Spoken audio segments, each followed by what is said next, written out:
Salam, selamat pagi anak-anak. Bagaimana kabarnya? Ibu harap kita sehat selalu.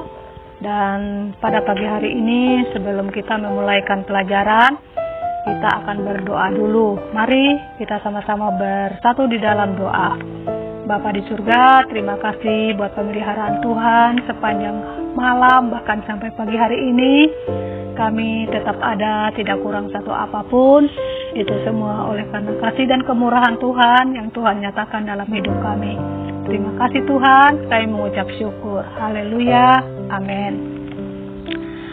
Puji Tuhan anak-anak, pagi hari ini kita akan memulai pembelajaran kita, yaitu dengan materi yang ada di halaman 37, yaitu tentang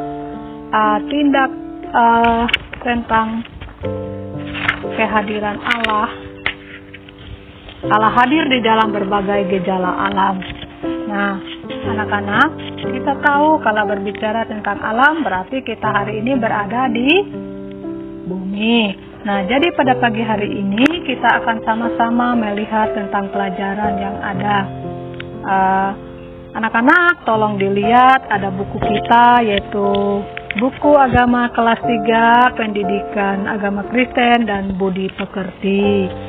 Nah, pada pagi hari ini kita akan melihat, yaitu pertama masuk dalam kata pengantar ya, di mana Allah hadir dalam berbagai gejala alam. Alam ini bisa terjadi segala sesuatu di luar apa yang kita harapkan. Nah, yang berkuasa atas semuanya ini adalah Tuhan. Nah, apa itu gejala? Gejala itu satu peristiwa yang terjadi tanpa sepengetahuan kita. Nah, seperti contohnya terjadi kalau gejala alam itu seperti musim hujan, ada petir, ada guntur. Nah, petir dan guntur itu sangat menakutkan sekali anak-anak. Nah, ayo siapa yang pernah mendengarkan guntur pada waktu hujan turun? Nah, itu salah satunya bahwa gejala alam itu terjadi di luar pengetahuan manusia. Nah, baiklah, kita akan lanjut kepada bagian pembelajaran, yaitu bagian B. Bagian B ini berbicara tentang aku berdoa untuk mereka. Kenapa kita harus berdoa? Waktu terjadi peristiwa alam yang di luar pengetahuan kita, itu adalah cara kerja Allah di dalam kehidupan manusia. Lalu kita berdoa ketika ada teman-teman kita, saudara atau keluarga kita, contohnya tertimpa bencana seperti banjir atau gunung meletus atau hal-hal yang lain. Nah, untuk supaya mereka itu tidak mengalami keputusasaan, maka kita perlu topang mereka di dalam doa. Karena doa itulah yang memberi kita kekuatan dan kemampuan. Masuk ke bagian C. Kita akan melihat pada bagian C itu kita peduli. Kenapa kita peduli dengan saudara kita yang contohnya mengalami seperti bencana alam atau gunung meletus? Nah, hal itulah yang perlu kita pedulikan. Pada saat mereka mengalami atau menghadapi situasi yang panik atau situasi yang sangat menakutkan, maka kita perlu dukung mereka dalam doa dan kita juga peduli dengan mereka. Kepedulian kita contohnya seperti kita memberikan mereka bantuan dengan apa yang kita punyai, dan kita juga memberikan dengan sukacita dan hati yang tulus. Karena kondisi yang seperti itu, contohnya seperti tanah longsor, banjir, dan gunung meletus, itu di mana mereka juga butuh kepedulian dari sesama manusia.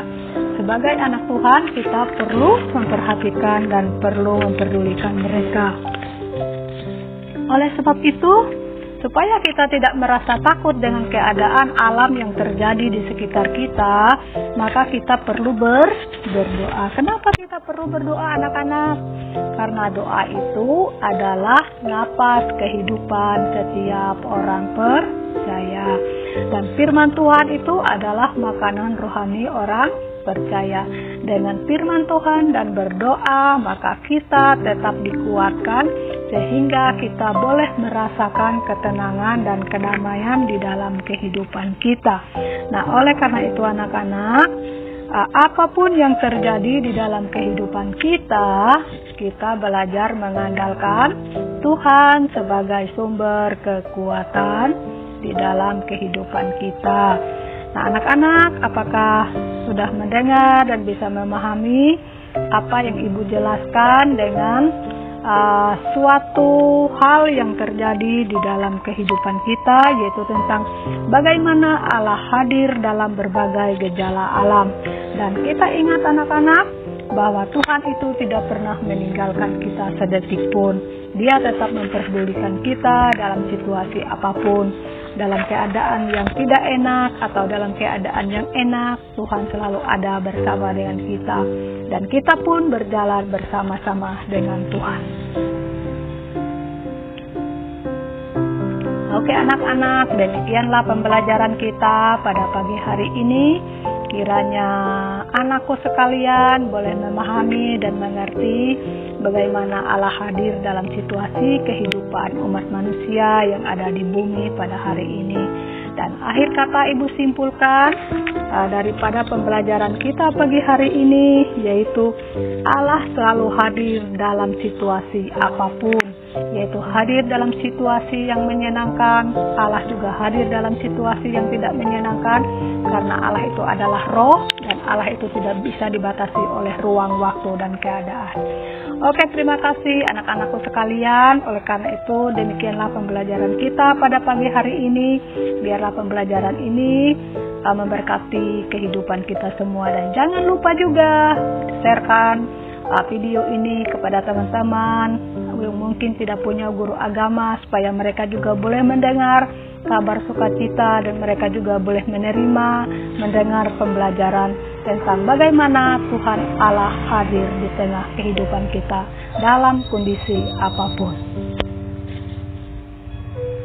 Terima kasih.